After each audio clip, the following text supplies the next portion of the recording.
قل هل يستوي الذين يعلمون والذين لا يعلمون إنما يتذكر أولو الألباب.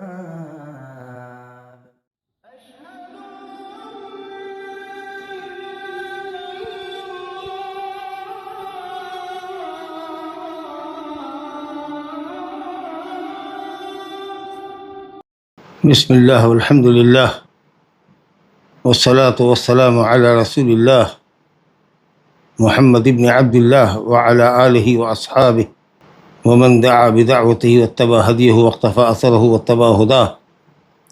أما بعد، فعن أبي جحيفة رضي الله عنه قال قال رسول الله صلى الله عليه وسلم لا آكل متكئا، رواه البخاری. باب الولیمہ سے ہم گزر رہے تھے. 10 حدیثیں ہم نے ولیمہ اور عمومی دعوت کے تعلق سے پڑھی ہے. یہاں سے جو حدیث اس باب میں ہے اس کا تعلق آداب اکل و شرب سے ہے، کھانے پینے کے آداب سے ہے. چنانچہ اس باب کی 11ویں حدیث جو ابو جحیفہ رضی اللہ عنہ سے مروی ہے، فرماتے ہیں کہ رسول اللہ صلی اللہ علیہ وسلم نے فرمایا لا آکل متکئا، میں ٹیک لگا کے نہیں کھاتا. بخاری شریف کی روایت ہے، رواہ البخاری. حدیث میں بخاری شریف میں انی لا آکل متکئا، بے شک میں ٹیک لگا کر نہیں کھاتا. اور ایک دوسری جگہ ہے لا آکل وانا متکئ، میں نہیں کھاتا ہوں دراہ لے کے میں ٹیک لگائے ہوا ہوتا ہوں. مفہوم ایک ہی ہے، بس یہ ہے کہ لفظ تھوڑا بدلا ہوا ہے. یہاں بلوغ المرام میں لا آکل متکئا ہے، حدیث میں انی لا آکل ہے، یا لا آکل وانا متکئ، مفہوم ایک ہی ہے. گویا کہ نبی صلی اللہ علیہ وسلم ٹیک لگا کر کھانے سے بچتے تھے، کیونکہ نبی صلی اللہ علیہ وسلم بہت قلیل خوراک تھے اور کھانا بہت رغبت سے نہیں کھاتے تھے. جیسے ہم لوگ بیٹھ کے کھاتے ہیں، رغبت سے کھاتے ہیں، ذائقہ لے لے کر کھاتے ہیں، مزہ لے لے کر کھاتے ہیں، کھانے پر تبصرہ کرتے ہوئے کھاتے ہیں. آپ ایسے ہی صرف جس کو کہتے ہیں نا قوت لا یموت، اتنا کھانا جس سے آدمی زندہ رہے، یا اتنا کھانا جس سے اس کی پیٹھ سیدھی رہے، آپ اسی قدر لیتے تھے. بہت تھوڑا کھاتے تھے، کیونکہ ویسے بھی زیادہ کھانا انسان کو بوجھل کرتا ہے، کاموں میں سستی آتی ہے. اور اگر ہمیشہ آدمی بھرپیٹ اور ہر وقت بھرپیٹ کھائے تو مضرت اور نقصان سے بچ نہیں سکتا. ٹھیک ہے کبھی کبھار آدمی بھرپیٹ کھاتا ہے، لیکن ایک دم سے بھرپیٹ کھانا اور اس کو عادت بنانا یہ اچھی بات نہیں، نقصان دہ ہوتا ہے. اب آج تو ایسی بیماریاں چل گئی ہیں کہ لوگ ویسے ہی موٹاپے سے پریشان ہیں اور خوراک کم کر رہے ہیں. کتنے لوگ موٹاپا کم کرنے کے لیے ڈائٹنگ کرتے ہیں. بہرحال تو یہ جو کیفیت تھی کہ آپ ٹیک لگا کر کھانے سے پرہیز کرتے تھے، کیونکہ آدمی عام طریقے سے ٹیک لگا کے کھاتا ہے، دیر تک کھاتا ہے، گفتگو کر رہا ہے، ٹیک لگائے ہوا ہے. سمجھا کہ نہیں؟ طبی نقطۂ نظر سے نقصان دہ ہو سکتا ہے، اور ہمارے لیے نبی صلی اللہ علیہ وسلم آئیڈیل اور نمونہ ہے، تو اس لیے ہم کو بھی ٹیک لگا کر کھانے سے بچنا چاہیے، پرہیز کرنا چاہیے. اب ٹیک لگانے کا مطلب یہ ہے کہ کسی ایک پہلو پر مائل ہونا، چاہے ہاتھ پر ٹیک لگا کے دائیں طرف مائل ہو جائے، یا ہاتھ پر ٹیک لگا کے بائیں طرف مائل ہو جائے، یا مان لیجیے کسی کرسی پر یہ ہے کہ صاحب آرام دہ کرسی ہے، اس پر ٹیک لگا دیا، یا دیوار پر ٹیک لگا لیا. تو اس طریقے سے ہاتھ پر ٹیک لگاوے یا تکیا کو بغل میں دبا لیا، اس کے بعد لیٹ گئے، تو اس طریقے سے کھانا. علامہ خطابی شافعی المسلک ہے، کہتے ہیں کہ نیچے تکیہ رکھ کر کے اس پر بیٹھنا، گدے پر بیٹھ کر کے، نرم چیز پر بیٹھ کر کے اور جم کے بیٹھ کر کے اطمینان سے کھانا، یہ ہے متکئن کا معنی. حالانکہ اگر نیچے کرسی ہو یا گدے دار کرسی ہو یا گدا نیچے رکھ دیا جائے بیٹھنے کے لیے تو یہ متکئن نہیں ہے. متکئن کا مطلب ہے المیل الی احد جانبہ، انسان اپنے کسی ایک پہلو کی طرف مائل ہو، چاہے ہاتھ پر ٹیک لگائے یا تکیے پر ٹیک لگائے یا دیوار پر ٹیک لگائے یا کرسی پر ٹیک لگائے. تو یہ جو شکل ہے یہ مکروہ شکل ہے، آپ نے اس کو پسند نہیں کیا. شاید طبی نقطۂ نظر سے نقصان دہ ہو، کیونکہ جب آدمی کھاتا ہے اور نارمل اس کی حالت نہیں ہوتی بیٹھنے کی یا کھڑے ہونے کی، اگر نارمل حالت نہیں ہوتی، حلق اگر ٹیڑھی ہو، آنکھ ٹیڑھی ہو جاتی ہے، اور یہ جو کھانے کی نلی ہے وہ بھی ٹیڑھی کچھ ہو جاتی ہے، تو کھانا بآسانی حلق کے نیچے نہیں اتر پاتا ہے، کبھی کبھی دشواری ہوتی ہے، کبھی کبھی آنت بھی ٹیڑھی رہتی ہے، تو بآسانی کھانا حلق اور معدے تک نہیں اتر پاتا ہے، کھانے کی نلی باقاعدہ کھل نہیں پاتی ہے، یا معدہ اور اس کے اندر آنتیں نہیں کھل پاتی ہیں، تو غذا بسہولت گویا پیٹ تک پہنچنے میں دشواری ہو سکتی ہے، اور یہ انسان کے لیے باعث مضرت ہوگا۔ اس لیے آدمی کو چاہیے کہ اعتدال کے ساتھ بیٹھے، کسی طرف مائل نہ ہو۔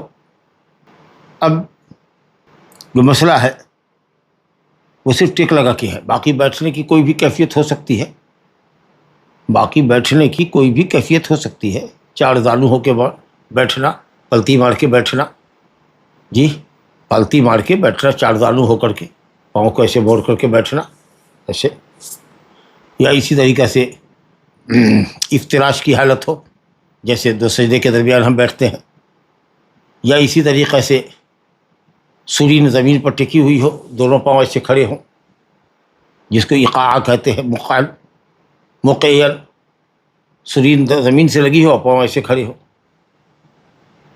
گھٹنا ایسے کھڑا ہو، تو ایسے بھی کھا سکتے ہیں۔ کچھ لوگ ہیں کہ دونوں پاؤں کو ایسے موڑ دیتے ہیں، جی پشت قدم کے پشت اوپری حصے پر ایسے ٹک لگاتے ہیں، سرین کو پنجے کے پاؤں کے اندرونی حصے پر رکھتے ہیں، گھٹنے کے پر وزن دیتے ہیں اور جھک کر کے کھاتے ہیں۔ تو ایقاع کی کیفیت ہو یا گھٹنے پر جھک کے کھانے کی ہو، کہ پنجے پر آدمی بیٹھے اور اندرونی پنجے کے اوپر تلوے پر سرین رکھے، یا پالتی مار کے بیٹھے، یا افتراش کی حالت ہو، یا تحیات میں آخری قاعدہ میں جو تورک کرتے وہ کیفیت ہو، جو بھی نارمل کیفیت ہے اس میں سے کسی بھی کیفیت پر آدمی بیٹھے، انشاءاللہ کوئی حرج کی بات نہیں۔ اب یہ کہ صاحب پالتی مارنا مکروہ ہے، اور یہ کہ گھٹنے کے اوپر بیٹھنا چاہیے اور ایسے پاؤں کو موڑ لینا چاہیے، یا ایک پاؤں گرا کر کے بایاں پاؤں گرا کے ہو، یا بائیں سرین پر بیٹھے اور داہنے پیر کو ایسے کھڑا رکھے، یہ کیفیت بعض علماء نے کہا کہ اچھی ہے، مستحب ہے، لیکن استحباب پر کوئی دلیل انہوں نے نہیں دیا ہے۔ تو صرف ایک صورت ہے اتکا کی، کہ ٹیک لگا کے ایسے مائل ہو یا ایسے مائل ہو، ہاتھ پر مائل ہو یا کسی اور چیز پر مائل ہو، یہ شکل مکروہ ہے۔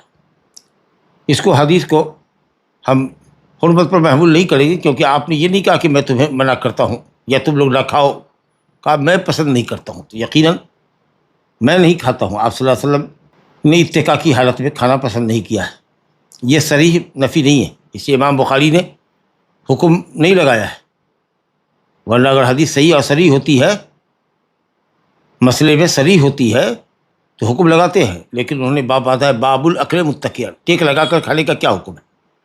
اس کا مطلب ہے کہ حرمت کے قائل نہیں ہے امام بخاری، لا الہ الا اللہ۔ لیکن افضل یہ ہے کہ نبی صلی اللہ علیہ وسلم کے طریقے پر عمل کرتے ہوئے ٹیک لگا کر کھانے سے بچنا چاہیے، اور اہل علم کی جماعت نے اسی لیے اس کو مکروہ بھی کہا ہے۔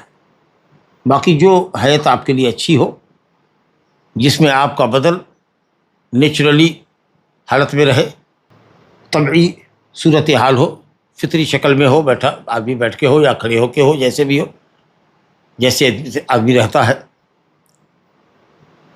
تو اگر طبعی حالت کے اندر ہے تو کوئی حرج نہیں ہے۔ لیکن یہ جو ٹیک لگانے والی کیفیت ہے، یہ اچھی کیفیت نہیں، الا کہ آدمی معذور ہو، اٹھ کے بیٹھایا نہیں جا سکتا، اس کے پیٹھ کے پیچھے تکیہ رکھے گے بیٹھ کے اوپر، تبھی جا کر کے وہ آدھا لیٹا ہوگا، آدھا پاؤں اس کا پھیلا ہوگا، پھر اس کو کھلایا جائے، پانی پلایا جائے، تو اگر بیماری اور عذر کی کیفیت ہے تو انشاءاللہ کوئی حرج نہیں ہے کہ آدمی ٹیک لگا کر کے بھی کھائے، ورنہ عام حالات میں ٹیک لگا کر نہیں کھانا چاہیے۔ اب ایک اور بڑی خوبصورت حدیث ہے جس کا تعلق کھانے کے آداب سے ہے یا آداب سے ہے۔ عن عمر بن ابی سلمۃ قال قال لی رسول اللہ صلی اللہ علیہ وسلم یا غلام سم اللہ وکل بیمینک وکل مما یلیک، متفق علیہ۔ عمر بن سلمہ، ابو سلمہ کا نام تھا عبداللہ، اب باپ کا نام تھا عبدالعزیٰ، عبدالاسد، عبداللہ جن کی کنیت تھی ابو سلمہ، اور ماں جو تھی یعنی ان کی بیوی جو تھی یا عمر کی ماں جو تھی وہ ام سلمہ جو نبی صلی اللہ علیہ وسلم کی زوجہ بنی ابو سلمہ کے انتقال کے بعد. تو یہ تھے ابو سلمہ عبداللہ بن عبدالاسد القرشی المخزومی، سابقین اولین میں سے ہیں اسلام کی طرف. تو عمر بن ابی سلمہ یہ ہجرت سے 2 سال قبل پیدا ہوئے ہیں عمر، اور انہوں نے صغار صحابہ میں سے تھے. حضرت عبداللہ بن عباس وغیرہ سے 1 سال کے چھوٹے رہے ہوں یا اسی عمر کے رہے ہوں. نبی صلی اللہ علیہ وسلم سے بھی حدیث روایت کی ہے، ان کے صحیحین کے اندر موجود ہے عمر بن ابی سلمہ سے روایت، اور دوسرے صحابہ سے بھی روایت کیا ہے، اپنے والد سے بھی روایت کیا ہے، اور ان سے ان کے بیٹے محمد بن عمر بن ابو سلمہ نے روایت کیا ہے، سعید بن مسیب نے روایت کیا ہے، وہب بن کیسان نے روایت کیا، اور بھی کئی لوگوں نے روایت کیا. حضرت علی کی خلافت کے زمانے میں بحرین کے گورنر تھے، اور ماشاءاللہ لمبی عمر پائی ہے. 83 ہجری میں ان کا انتقال ہوا ہے، اور ہجرت سے 2 سال پہلے تو گویا 85 سال کل ماشاءاللہ عمر پائی ہے. دیکھیے حدیث متفق علیہ ہے، صحیحین کی روایت ہے، بخاری اور مسلم نے روایت کیا ہے. عمر بن ابو سلمہ رضی اللہ عنہ سے روایت ہے، کہتے ہیں کہ مجھ سے رسول اللہ صلی اللہ علیہ وسلم نے فرمایا یا غلام، اے لڑکا، اے بچہ. غلام کا لفظ پیدائش کے وقت سے لے کر کے بلوغت تک پر ہوتا ہے. بلوغت کے بعد بھی اگر کسی کو آپ غلام کہتے ہیں تو یہ مجازی استعمال ہے، یہ اطلاق مجازی ہے، ورنہ عام طریقے سے بالغ ہونے کے بعد آدمی غلام نہیں رہتا. بچے تھے، چھوٹے تھے، نبی کریم صلی اللہ علیہ وسلم کے ساتھ کھا رہے تھے. روایت ہے بخاری کی حدیث میں، کنت غلاما فی حجر نبی صلی اللہ علیہ وسلم، نبی صلی اللہ علیہ وسلم کی حضانت میں، پرورش میں تھا. ماں نے جب شادی کی تو بیٹی کو بھی لے کے آئی، بیٹا بھی ساتھ میں تھا، نبی صلی اللہ علیہ وسلم کی پرورش و پرداخت میں تھے. تو کھانا کھا رہے تھے، اور ان کا ہاتھ پورے برتن میں جو پلیٹ رہی ہوگی، صحن، بڑی سی پلیٹ، تو اٹھ کر کے گویا کہ گھٹنے کے بل اٹھ کر کے یہاں وہاں سے پورے پلیٹا سے لے کر کھا رہے تھے. تو آپ صلی اللہ علیہ وسلم نے کہتے ہیں کہ میں بچہ تھا، نبی صلی اللہ علیہ وسلم کی حضانت تھا، فی حجر نبی صلی اللہ علیہ وسلم، وکانت یدی تتیش فی الصفحہ، اور صحفہ، اور اس پلیٹ میں، بڑی سی پلیٹ جو ہوتی ہے سہل، اس کے اندر میرا ہاتھ یہاں وہاں حرکت کرتا تھا، یعنی پوری پلیٹ سے ہم لے کے کھا رہے تھے. تو آپ صلی اللہ علیہ وسلم نے فرمایا، ادب سکھایا، کہ سم اللہ وکل بیمینک وکل مما یلک، 3 بات کہی، کہ اللہ کا نام لے کر کھاؤ، بسم اللہ، ایک بات ہوئی. دوسری بات کہا وکل بیمینک، داہنے ہاتھ سے کھاؤ. وہ تیسری بات کہی وکل مما یلک، تم اپنے نزدیک سے کھاؤ، جو تمہارے سامنے ہو، جو نزدیک ہو وہاں سے کھاؤ. ہر طرف پلیٹ میں ہاتھ مت دوڑاؤ، یا کسی کے آگے کوئی ٹکڑا ہے گوشت کا یا کسی چیز کا تو اس کو وہاں سے نہ کھینچو اپنی طرف. وکل مما یلک، اپنے نزدیک سے کھاؤ. یہ ہے پورا واقعہ کہ ان کا ہاتھ پورے پلیٹ میں حرکت کر رہا تھا، یہاں وہاں سے لے رہے تھے، تو نبی صلی اللہ علیہ وسلم نے تنبیہ فرمائی. اس سے آپ سمجھ سکتے ہیں کہ نبی صلی اللہ علیہ وسلم بچوں کو بھی کس قدر ادب دیتے تھے اور تربیت ان کی فرمایا کرتے تھے. اور جو لوگ آپ کے ساتھ رہتے تھے، خلاف ادب کوئی بھی حرکت دیکھتے تو آپ ٹوکتے اور ان کو شرعی آداب اور عمدہ اخلاق کی طرف آپ مائل کرتے. کہتے ہیں، روایت ختم ہے، بعض روایت میں ہے کہ کانت طعمتی بعد، اب یہی کیفیت میری رہ گئی زندگی بھر، جو آپ نے سکھایا تھا یہ نقش کل حجر ہو گیا، پتھر پر جیسے نقش ہو ویسے میرے دل میں بیٹھ گیا. میں ہمیشہ اپنے سامنے سے کھاتا تھا، قریب سے کھاتا تھا.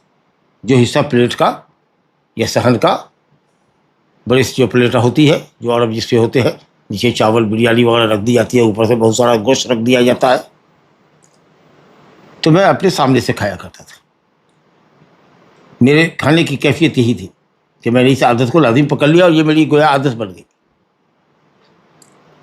بہرحال حدیث سے 3 مسائل معلوم ہوئے. ایک تو یہ کہ کھانے سے پہلے اہل علم کے راجح قول کے مطابق بسم اللہ پڑھنا واجب ہے، کیونکہ نبی صلی اللہ علیہ وسلم نے عمر بن ابو سلمہ کو حکم دیا ہے، حالانکہ وہ چھوٹے تھے. اور امر کے اندر، حکم کے اندر امر کا جو صیغہ ہوتا ہے سم اللہ، امر کا ہے، حکم ہے، یہ وجوب پرداد کرتا ہے، الا کہ کوئی قرینہ صارفہ پایا جائے جو وجوب سے ندب کی طرف پھیرے. یہاں کوئی قرینہ صارفہ نہیں ہے، اس لیے علماء کی ایک جماعت بسم اللہ کو واجب قرار دیتی ہے. اسی طریقہ سے اور دوسری وجہ یہ کہ آپ نے کہا کل بیمینک، داہنے ہاتھ سے کھاؤ، یہاں بھی امر ہی ہے، داہنے ہاتھ سے کھاؤ. اور بائیں ہاتھ سے کھانے کو شیطان کا کھانا کہا گیا ہے. تو جس طریقے سے داہنے ہاتھ سے کھانا واجب ہے جب تک کہ عذر نہ ہو، بلا عذر کے بائیں ہاتھ استعمال کرنا ناجائز ہے، حرام ہے. داہنے ہاتھ سے کھانا واجب ہے. اسی طریقے سے حکم ہے اور امر ہے سم اللہ، اللہ کا نام لے کر کھاؤ. لہذا یہ بھی وجوب پر ہے کیونکہ سب جگہ امر کا ہی سے آگا ہے. ابن حزم وغیرہ نے فرض کہا ہے یعنی واجب، اور حقیقت میں راجح قول اسی بات پر داد کرتا ہے کہ بسم اللہ کہنا واجب. چنانچہ اگر آدمی بسم اللہ شروع میں کہہ دے، اس کی تفصیل آئی ہے کیفیت بسم اللہ کہنے کی. ترمذی میں روایت ہے، ابو داؤد میں روایت ہے. ابو داؤد میں حضرت عائشہ رضی اللہ عنہ سے روایت ہے کہ رسول اللہ صلی اللہ علیہ وسلم نے فرمایا اذا اکل احدکم فلیذکر اسم اللہ تعالی فإن نسي أن يذكر اسم الله تعالی فی اولہ فلیقل بسم اللہ اولہ آخرہ. جب تم میں کا کوئی کھائے تو کھانے کے شروع میں اللہ کا نام لے. اگر بھول جائے اللہ کا نام لینا شروع میں تو درمیان میں جب یاد آئے تو کہ بسم اللہ اولہ و آخرہ. بہرحال یہ حدیث بتا رہی ہے بسم اللہ، صرف بسم اللہ، اتنے پر اختصار کرے، اختصار یعنی اتنے ہی پر ٹھہر جائے. بسم اللہ الرحمن الرحیم کا ذکر نہیں ہے. لیکن اگر کوئی کہہ دے بسم اللہ الرحمن الرحیم تو اس پر اعتراض کرنا ٹھیک ہے، حدیث میں ثابت نہیں ہے، بسم اللہ کہہ دینے سے کام چل جائے گا. لیکن اگر الرحمن الرحیم کہتا ہے کوئی سنت سمجھ کے نہیں، کبھی ایسی زبان سے نکل گیا بسم اللہ الرحمن الرحیم، لا باس انشاءاللہ، لا باس، کوئی حرج نہیں. لیکن ہاں حدیث میں بسم اللہ الرحمن الرحیم پورا نہیں ہے، یہ بات ٹھیک ہے. بسم اللہ ایک نقطے کی بات ہے کہ اگر کھانا ہم کھا رہے ہوں دسترخوان پر، کئی لوگ ہوں، اگر کسی ایک نے بسم اللہ کہہ دیا تو کیا سب کی طرف سے بسم اللہ ہو جائے گا؟ فرض کفایہ یا واجب کفائی ادا ہو جائے گی؟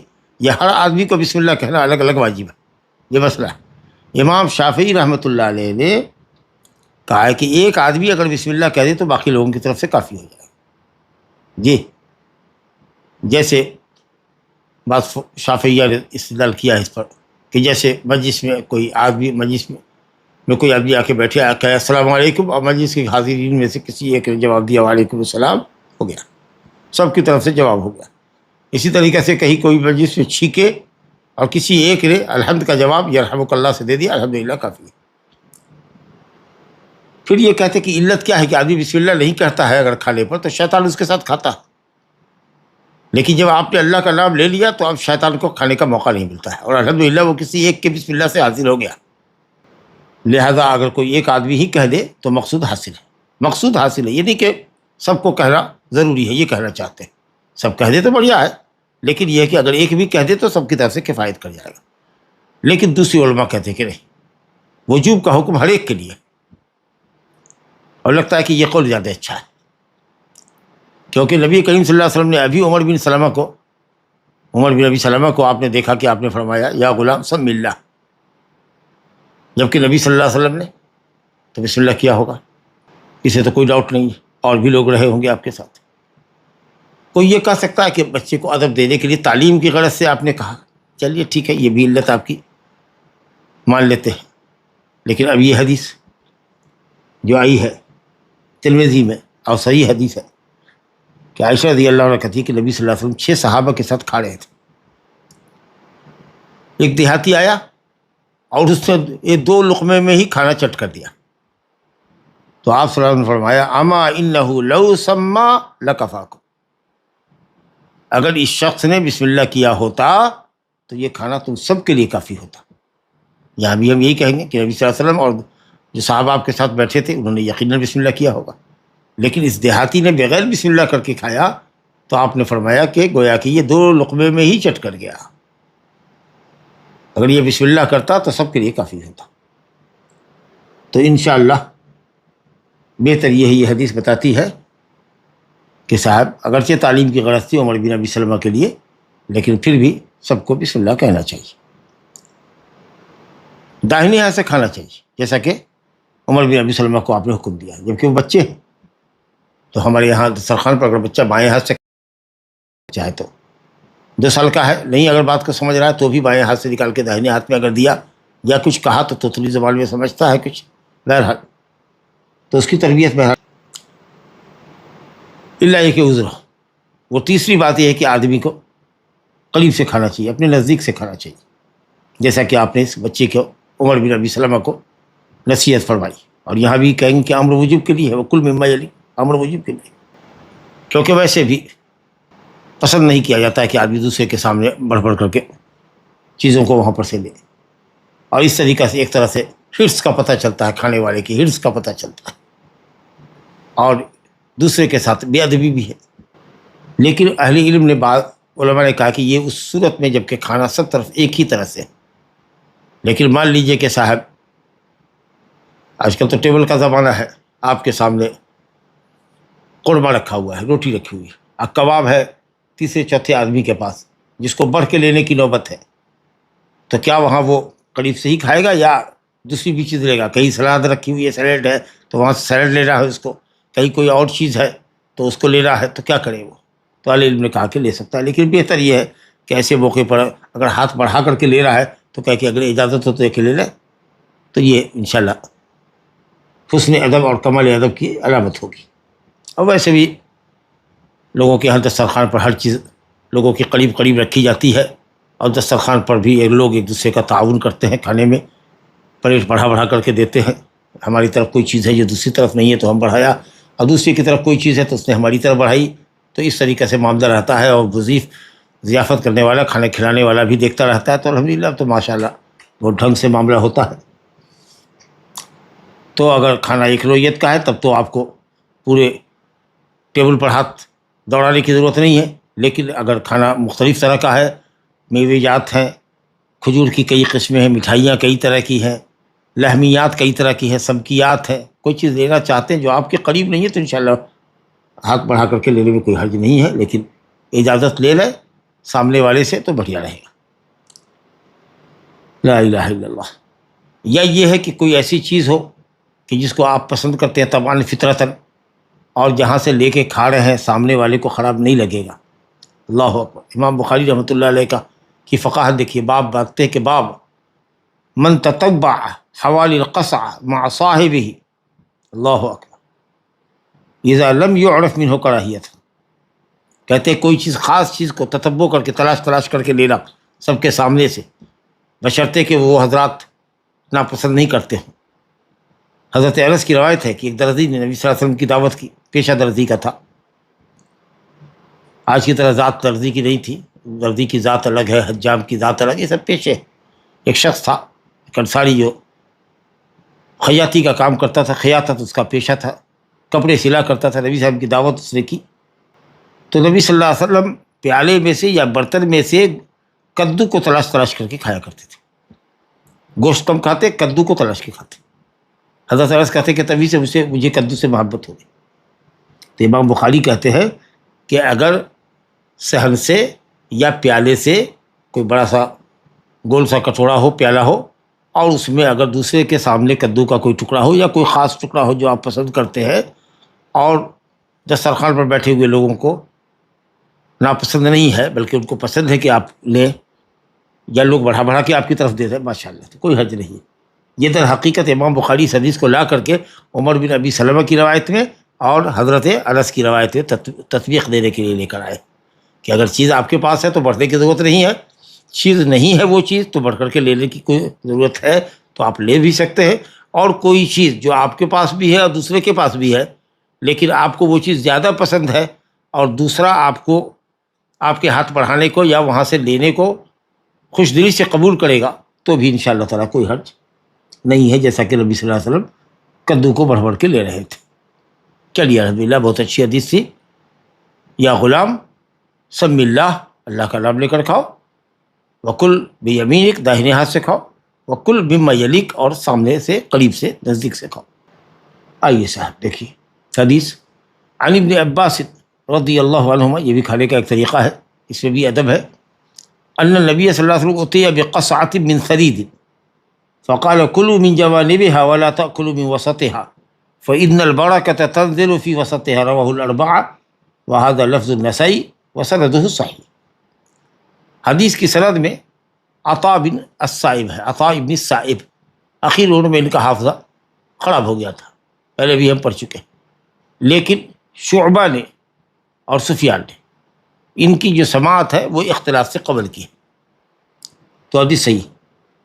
ابن عباس رضی اللہ عنہ سے روایت ہے کہ نبی صلی اللہ علیہ وسلم کے پاس سرید کا ایک پیالہ لایا گیا۔ سرید ایک مشہور کھانا ہے جس کے اندر روٹی کے چھوٹے چھوٹے ٹکڑے توڑ دیے جاتے ہیں، شوربہ میں ڈبا دیا جاتا ہے، کھانا بڑا لذیذ ہوتا تھا، آپ کو پسندیدہ تھا۔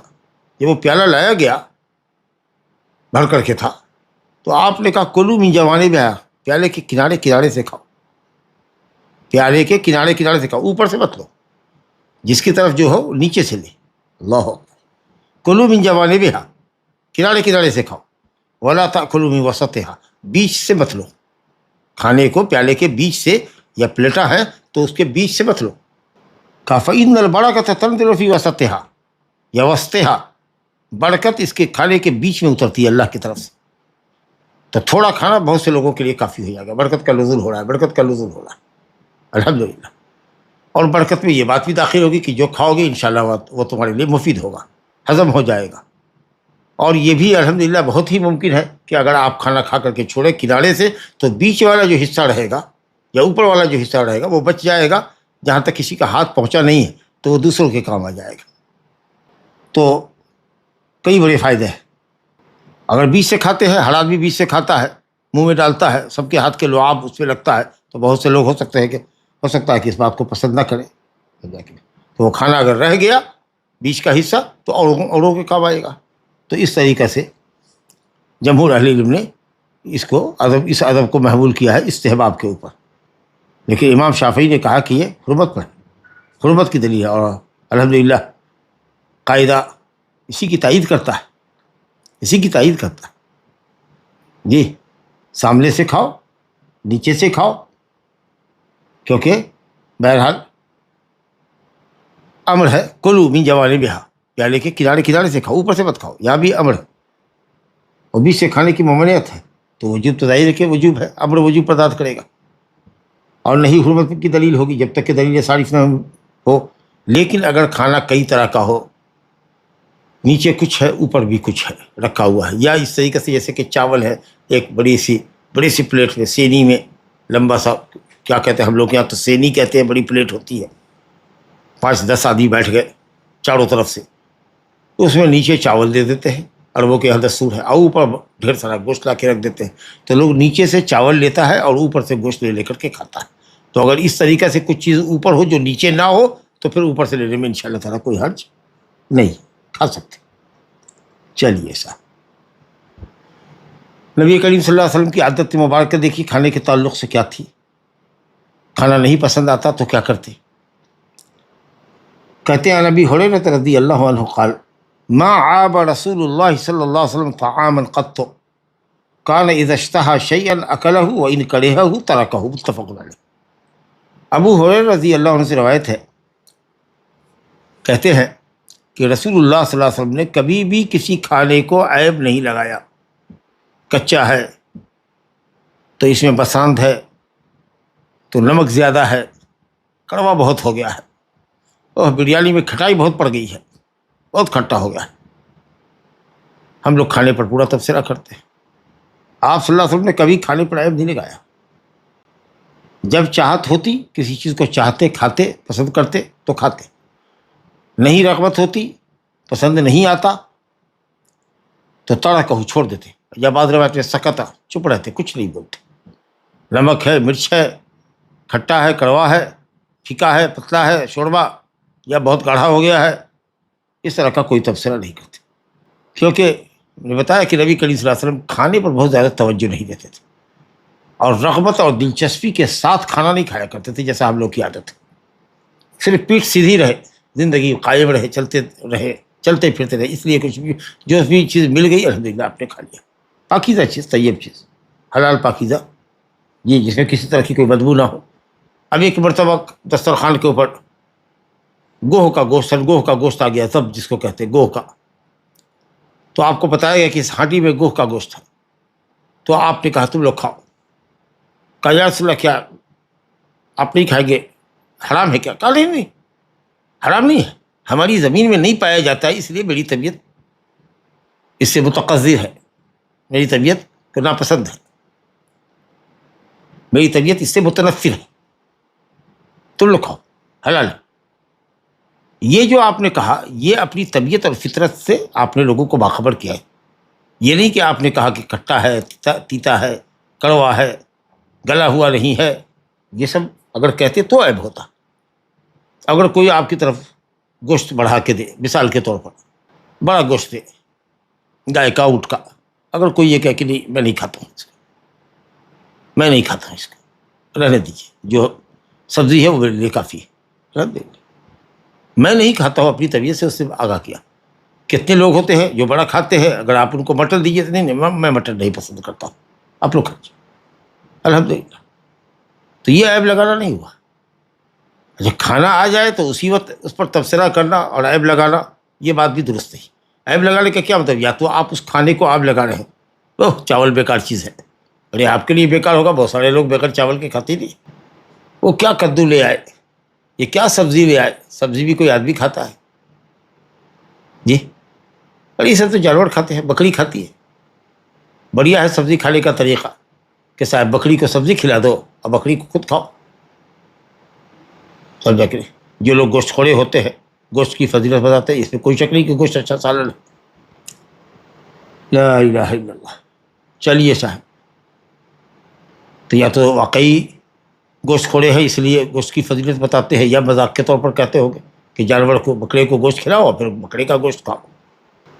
تو اگر کسی طرح سے کوئی کچا رہ گیا ہے گوشت، یا تلخ ہو گیا ہے، یا چاول سخت رہ گیا ہے، ذرا وہ اور گلنا چاہیے تھا جی، تو اگر اس طرح کی کوئی بات ہو تو طباخ کو، جو آپ کے گھر میں کوک ہے، اس کو، یا اگر بیوی بناتی ہے تو اس کو بعد میں کہنا، تاکہ کھانے کی اصلاح و درستگی پر دھیان رکھے اور آئندہ کھانا اچھا بنائے، ذائقہ دار بنائے. اس کو تنبیہ کرنے میں اور آگاہ کرنے میں کوئی حرج نہیں ہے. لیکن یہ کہ ٹھیک دسترخوان کے اوپر اس طرح کا تبصرہ کرنا، یہ خلاف سنت ہے، جیسا کہ آپ نے دیکھا نبی کریم صلی اللہ علیہ وسلم کے طریقے کے خلاف. ہو سکتا ہے کہ جس چیز کی آپ برائی بیان کر رہے ہیں کھانے پر، میں اس کو پسند نہیں کرتا ہوں، ارے کیا واہیات ہے، کیا واہیات چیز لے آئے، ارے یہ اچھی چیز نہیں ہے، یہ بھی کوئی کھانے کی چیز ہے، ارے دوسرے کو ہو سکتا ہے کہ وہ پسند ہو. سمجھا کہ نہیں؟ تو تھوڑا سا چشم پوشی سے کام لینا چاہیے. بنانے والی ہی ہے، ہر دن اچھا بناتی ہے. جب اتفاق ہے کہ آج خاص مہمان آیا تو سالن بہت اچھا نہیں بن سکا آپ کے گھر میں، ہوتا ہے، کبھی ہوتا ہے، تو ذرا چشم پوشی کرے، بیوی کی دل شکنی نہ کرے. اسی وقت بلا کر کے یا طباخ کو، باورچی کو، کوک کو کھڑی کھوٹی نہ سنائے، بعد میں اس کو نصیحت کرے، کھانا بنانے کے لیے، کھانا اچھا پکانے کی ہدایت دے دے، تو الحمدللہ اس میں کوئی حرج کی بات نہیں ہے. لیکن اسی وقت نقص اور تقصیر پر ڈانٹنا، یہ اچھی عادت نہیں. لا حول ولا قوت الا باللہ. اگر کسی شے کو آپ برا کہتے ہیں، کھانے کی اشیاء حلال کو، تو اللہ تعالیٰ کی خلقت کے اوپر گویا خلقت میں آپ عیب لگاتے ہیں. اللہ نے اس کو پیدا کیا، آپ کے لیے حلال بنایا، آپ نہیں کھائیے دوسرا کھائے گا. اور اگر پکانے کی کیفیت یا پکنے کے اوپر کھانا اچھا نہیں بنا ہے تو چیز ٹھیک، لیکن اچھا نہیں بنا ہے، کاریگری کی میں اگر عیب لگا رہے ہیں، تو اس سے باورچی کی یا بیوی کی دل شکنی ہوتی ہے. تو رہنے دیجیے، اس وقت پیار سے سمجھا دیجیے گا کہ کھانا ایسا رہا، ایسا رہا. اور اکثر عورتیں پوچھتی بھی ہیں کہ کھانا کیسا رہا، تو کہہ دیا ماشاء اللہ ٹھیک تھا. کوئی بات اگر ہے تو اس کے بعد بھی بتائیے گا، تو اس وقت وہ سنے گی، سمجھے گی، انشاءاللہ آئندہ اس کا خیال رکھے گی. چلیے صاحب، تو یہ ہے کہ نبی صلی اللہ علیہ وسلم کھانے میں عیب نہیں لگاتے تھے. اگر کوئی چیز نہیں ہے، طبیعت کو گوڑا نہیں ہے، پسند نہیں کرتے تھے، تو دستکش ہو جاتے تھے، ہاتھ کھینچ لیتے تھے، چپ رہتے تھے، آپ لوگ کھائیے، ہماری خواہش نہیں ہے، کچھ کہہ کر کے، اور عیب نہیں لگاتے تھے. اب آئیے وہ روایت جو داہنے ہاتھ سے کھانے کے وجوب پر میں نے پیش کی تھی اور کہا تھا کہ وہ حدیث آئے گی حضرت جابر کی، وہ یہاں سامنے ہے، صحیح مسلم کی روایت ہے، جابر رضی اللہ عنہ عن النبی صلی اللہ علیہ وسلم قال لا تأکلوا بالشمال فإن الشیطان یأکل بالشمال۔ جابر رضی اللہ عنہ سے روایت ہے، وہ نبی صلی اللہ علیہ وسلم سے روایت کرتے ہیں، انہوں نے کہا، آپ صلی اللہ علیہ وسلم نے فرمایا، قال آپ صلی اللہ علیہ وسلم نے فرمایا لا تأکلوا بالشمال، بائیں ہاتھ سے نہ کھاؤ، فإن الشیطان یأکل بالشمال، شیطان بائیں ہاتھ سے کھاتا ہے، اللہ اکبر، شیطان بائیں ہاتھ سے کھاتا ہے، گویا بائیں ہاتھ سے کھانا حرام ہے، کیونکہ اس عمل کو تشبیہ دی گئی ہے شیطان کے عمل سے، اور شیطان ہمارا دشمن ہے، عادل عدو ہے، سب سے بڑا دشمن ہے، ان الشیطان لکم عدو فاتخذوہ عدوا۔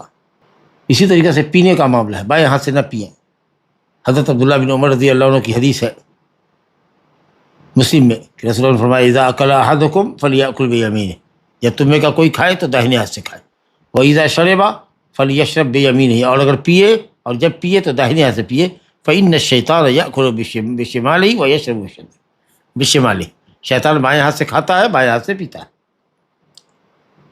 تو داہنے ہاتھ سے کھانا واجب ہے، اور ممانعت حرمت کی دلیل ہے، زبردست دلیل ہے۔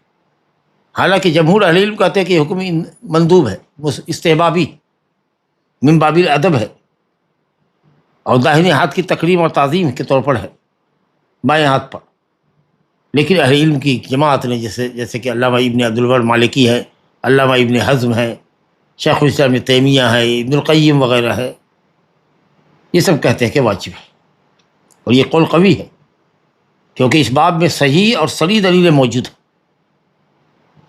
کیونکہ نبی صلی اللہ علیہ وسلم نے، پہلی بات تو یہ کہ نبی صلی اللہ علیہ وسلم نے بائیں ہاتھ کا استعمال کھانے پینے کے لیے، نبی صلی اللہ علیہ وسلم نے بائیں ہاتھ کے استعمال کو ممنوع قرار دیا ہے، بائیں ہاتھ کے استعمال سے منع فرمایا ہے، اور آپ نے کہا کہ یہ شیطان کا عمل ہے، تو گویا جو بائیں ہاتھ سے کھاتا پیتا ہے بلا عذر شرعی، داہنے ہاتھ پہ کوئی عذر نہیں ہے اور پھر بھی کھاتا ہے، تو گویا کہ وہ شیطان کے مشابہ ہے۔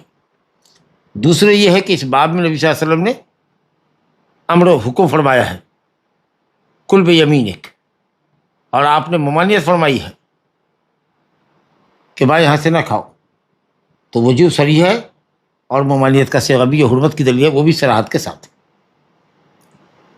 تو گویا داہنے ہاتھ سے کھانا واجب اور بائیں ہاتھ سے کھانا حرام۔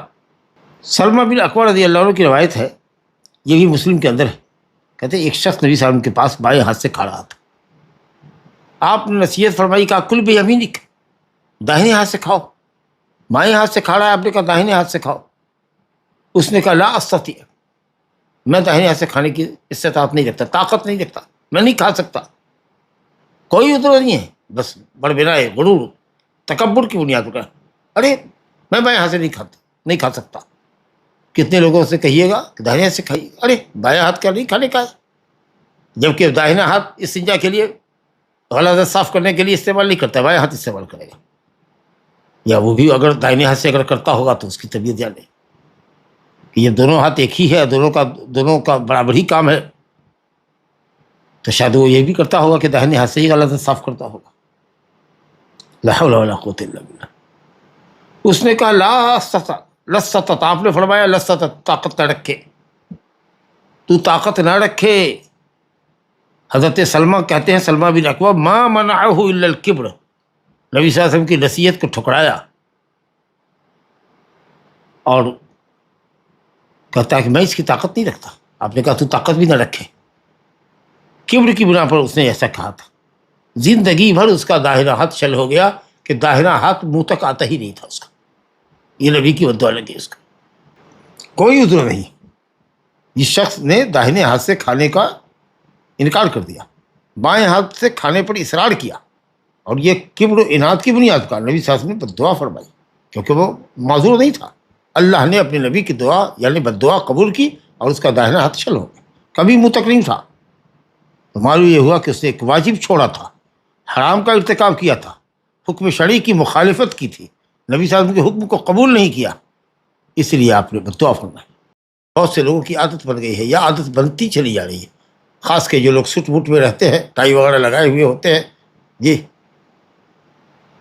لک وائز بہت اچھے ہیں، معلوم نہیں حقیقت ان کی کیا ہے، یا اپنے کو بہت ماڈرن ثابت کرنا چاہتے ہیں، تو دیکھیے گا کہ بائیں ہاتھ بہت ایزیلی استعمال کرتے رہتے ہیں، یا تو وہ سنت سے ناواقف ہے اس لیے محبت کے ساتھ ان کو کہ بھائی داہنا ہاتھ استعمال کیجیے۔ کھانے پینے میں داہنا استعمال کیجیے. یا ہو سکتا ہے کہ معلوم تو ہو اس کو سنت، لیکن اس کی پرواہ نہیں کرتا، وہ شرعی آداب کا لحاظ نہیں کرتا، تو بہرحال ایسے لوگوں پر انکار مناسب انداز سے درست ہے، جیسا کہ رسول نے انکار فرمایا. پھر یہ کہ داہنے ہاتھ سے کھایا بائیں ہاتھ کے کھانے کے مقابلے میں ایزیئر ہے. داہنے ہاتھ کا استعمال زیادہ آسان ہے اور ہلکا ہے، مگر شیطان نے گناہ کو مزین کر دیا، اس لیے بائیں ہاتھ استعمال ہو رہا ہے. پانی پینے کے مسئلے میں لوگ کہتے ہیں داہنے ہاتھ میں چاول لگا ہوا ہے، ذرا سا صاف کیجیے. پورے ہاتھ کو لگا کر کے انگلی کے ساتھ اور ہاتھ کی ہتھیلی تک کو تو نہیں لگاتے، تھوڑا سا لگاتے. تو ایسا ہے کہ بائیں ہاتھ کی مدد سے، تھوڑی سی مدد سے داہنے ہاتھ کے اوپر لے لیجیے، اور بائیں ہاتھ سے بھی تھوڑا پکڑے رہیے اور داہنے ہاتھ سے اٹھا کے پی لیجیے، مگر پیجیے داہنے ہاتھ سے. داہنے ہاتھ میں اٹھائیے بائیں ہاتھ کے تعاون سے. لوگ کرتے کیا، بائیں ہاتھ سے گلاس پکڑتے ہیں اور داہنے ہاتھ کو ایسے الٹا ہاتھ کر کے لگا دیتے ہیں. تو یہ طریقہ نہیں ہے. پینا داہنے ہاتھ سے، جب گلاس داہنے ہاتھ میں ہوگا تو داہنے ہاتھ سے پینا ہوگا نا. لیکن ہاں داہنے ہاتھ میں اگر آپ گلاس کو چھونا نہیں چاہتے ہیں کہ اس میں کھانے کا کچھ جز لگ جائے گا، شوربے وغیرہ کا دال وال کا حصہ لگ جائے گا، تو آپ بائیں ہاتھ کے تعاون سے داہنے ہاتھ پہ اس کو رکھ لیجیے اور پھر داہنے ہاتھ سے اس کو اٹھائیے اور بائیں ہاتھ کا سپورٹ رہے اور اس کو استعمال کیجیے. اور آج کل تو ماشاءاللہ ہر آدمی کے پاس ایک گلاس ہوتا ہے، اور ڈسپوزل گلاس ہوتا ہے، پلاسٹک کا ہوتا ہے یا پیپر کا ہوتا ہے، یوز اینڈ تھرو ہوتا ہے. تو کوئی مسئلہ ہی نہیں ہے، آپ کا گلاس ہے، آپ اس کو اٹھائیے استعمال کیجیے، تو کوئی مسئلہ ہی نہیں ہے. بہرحال اگر کوئی عذر نہ ہو تو داہنے ہاتھ سے ہی کھانا ہے، بائیں ہاتھ کا استعمال نہیں کرنا چاہیے. لا الہ الا اللہ. اب آئیے صاحب، پانی اگر پی رہے ہیں تو یہ پہلے بھی ہم پڑھ چکے ہیں، باب قضاء الحاجہ میں، استنجا کے باب میں ہم پڑھ چکے ہیں. ابو قتادہ انصاری رضی اللہ عنہ کی حدیث اس کو لے کر آئے ہیں، صرف اس ٹکڑے کو لے کر کے آئے ہیں جو ان کے باب سے تعلق ہے، کھانے پینے کے آداب سے متعلق ہے. عن ابی قتادہ رضی اللہ عنہ ان النبی صلی اللہ علیہ وسلم قال اذا شرب احدكم فلا يتنفس في الاناء متفق علیہ. ولابی داؤد عن ابن عباس نحوه وزاد او ينفخ فيه صح وصححه الترمذی. ابو قتادہ رضی اللہ عنہ کی روایت جو بخاری میں ہے اور کتاب میں ہمارے طہارت کے اندر غالباً حدیث نمبر 95 کی حیثیت سے آئی ہے، اس میں کہتے ہیں ابو قتادہ انصاری کی روایت تھی کہ جب تم میں کا کوئی پیے، نبی صلی اللہ علیہ وسلم فرمائے اذا شرب احدکم فلا يتنفس فی الاناء، تو برتن میں سانس نہ چھوڑے، منہ سے یا ناک سے جو سانس نکلتی ہے اندر سے اس کو برتن میں نہ چھوڑے، پانی میں نہ چھوڑے. یہ اسی حدیث کے ٹکڑے کو لے کر آئے ہیں یہاں، اذا شرب احدکم فلا يتنفس فی الاناء متفق علیہ. وہاں حدیث میں ہم نے اور بھی پڑھا تھا وَإِذَا أَتَى الْخَلَاءَ فَلَا يَمُسَّ ذَكَرَهُ بِيَمِينِهِ وَلَا يَتَمَسَّ بِيَمِينِهِ. اور جب بیت الخلاء کو آئے تو ذکر کو یعنی عضو تناسل کو داہنے ہاتھ سے نہ پکڑے، بائیں ہاتھ سے پکڑے. اور اسی طریقے سے عضو تناسل کو یا دوبر کو صاف دائیں ہاتھ سے نہ کرے، بائیں ہاتھ استعمال کرے. لیکن یہاں حافظ ابن حجر نے اس حدیث کا اعادہ اختصار کے ساتھ کیا ہے، صرف قدر مطلوب ذکر کیا ہے کہ کوئی تم میں کا کوئی جب پانی پیے تو برتن میں سانس نہ چھوڑے، سانس باہر چھوڑے، پیالے کو گلاس کو ہٹائے، باہر سانس چھوڑے، پھر اس کو اطمینان سے پیے. اس سے پیاس بھی بجھتی ہے، ہاتھ پر بھی، حلق پر اور ہاتھ کے اوپر شکل بھی نہیں ہوتا ہے اور سیرا بھی ہوتی ہے. یہ علت نبی صلی اللہ علیہ وسلم نے خود بیان فرمائی ہے. دوسری حدیث جو ہے وہ ابن عباس رضی اللہ عنہ کی ہے کہ رسول اللہ صلی اللہ علیہ وسلم نے برتن میں پھونکنے سے یا سانس چھوڑنے سے او ينفخ فیہ، یا گرم کوئی چیز ہے، شوربہ پی رہے گرم ہے تو اس پر پھونک مار رہے ہیں، یا کھانا گرم ہے تو اس کو پھونک سے ٹھنڈا کر رہے ہیں، تھوڑا چڑھیے 2-3 منٹ کا انتظار کر لیجیے، انشاءاللہ مشروب اور معقول جو آپ کی ہے وہ ٹھنڈی ہو جائے گی. تو پیالے پر پھونکنا یا پلیٹ پر پھونکنا یا پینے کی اشیاء پر پھونکنا یا اس میں سانس چھوڑنا دونوں منع، کیونکہ بعد میں پینے والے کے لیے اگر اسی پیالے سے پیتا ہے تو بعد میں پینے والے کے لیے تھوڑا سا تقذر کا باعث ہوگا، کراہت کا باعث ہوگا. ہو سکتا ہے کہ اگر آپ اس میں پھونک رہے ہیں یا سانس چھوڑ رہے ہیں تو ممکن ہے کہ منہ سے ناک سے کوئی چیز اس میں گر جائے. پھر یہ کہ جو سانس آ رہی ہے اس سانس کے اندر ہو سکتا ہے کہ بیماری ہو. کبھی کبھار ایسا ہوتا ہے کہ ایک طرف آپ پھونک بھی مار رہے ہیں اور دوسری طرف سانس چھوڑ رہے ہیں. ایک چیز پی رہے ہیں، سانس اس میں چھوڑ رہے ہیں، تو سانس نیچے سے اوپر کو آ رہی ہے اور پینے اور کھانے کی چیز اوپر سے نیچے جا رہی ہے، تو کبھی کبھی ٹکراؤ ہو جاتا ہے. تو آدمی کا اس وقت کھانا اور پینا حلق میں پھنس جاتا ہے جی، جس کو کہتے ہیں کھانا اٹک گیا، چوک کر گیا، چوکنگ. اور کبھی کبھی دم گھٹنے لگتا ہے کہ دم نکل جائے گا، فوراً ہی پانی پیتا ہے، وہ سانس روکتا ہے. تو کبھی کبھی ایسا بھی ہو سکتا ہے کہ ٹھیک کھانے کے وقت میں اس طرح کی کیفیت کے نتیجے میں حلق میں کھانا پھنس جائے اور لعاب وغیرہ گر جائے. سب ادب کے منافی ہے، اس لیے آدمی پھوکے نہیں، اور پھر یہ ہے کہ اس میں سانس نہ چھوڑے. 3 سانس میں پیے، 2 سانس میں پیے، ایک ہی مرتبہ کٹاکٹ پی جا رہے ہیں، طریقہ ٹھیک نہیں. لا الہ الا اللہ، 2 سانس میں 3 سانس میں پیے، اور جب سانس چھوڑے تو پیالے کو، گلاس کو ہٹا لے منہ سے. اس سے آسودگی ہوگی اور ادب کا یہ طریقہ ہے. اور ایک ہی دفعہ پیے جا رہے ہیں، لگتا ہے کہ کب کا پیاسا آدمی بھائی، ایک ہی چیز کو اٹھا کر کے پیے جا رہے ہیں. بے صبری کا یہ عالم ہے کہ صبر دکھا ہے، پھک کو مار کے پی رہے ہیں، تو اس سے لالچ کا پتہ چلتا جی. مسلم میں روایت نبی صلی اللہ علیہ وسلم نے فرمایا انہ اروع و ابرع و امرع اللہ، اس سے آسودگی زیادہ آتی ہے جی، عیب سے، بیماری سے محفوظ رہتا ہے آدمی، اور ہاضمہ کے اعتبار سے بھی اچھا رہتا ہے. تو 3 مرتبہ، بعض روایت میں کہ حضرت انس کہتے تھے کہ انا اتنفس فی الشراب ثلاثا، میں شراب میں پینے میں 3 سانس لیتا ہوں. 3 سانس لیتا ہوں مطلب پینے کی چیز میں، مشروب میں سانس نہیں چھوڑتا ہوں، بلکہ 3 سانس میں پیتا ہوں. کچھ پیا اور اس کے بعد ہٹایا، سانس چھوڑا باہر، پھر کچھ پیا، اس کے بعد ہٹایا، پھر سانس چھوڑا. اس طریقے سے میں 3 سانس میں پیتا ہوں. یہ مطلب فانا اتنفس فی الشراب ثلاثا، میں پینے کے عمل میں 3 مرتبہ میں باہر سانس چھوڑتا ہوں. لا الہ الا اللہ. الحمدللہ، اسی پر یہ باب ختم بھی ہوا. وصلی اللہ وسلم وبارک علی نبینا محمد وعلی آلہ وصحبہ اجمعین.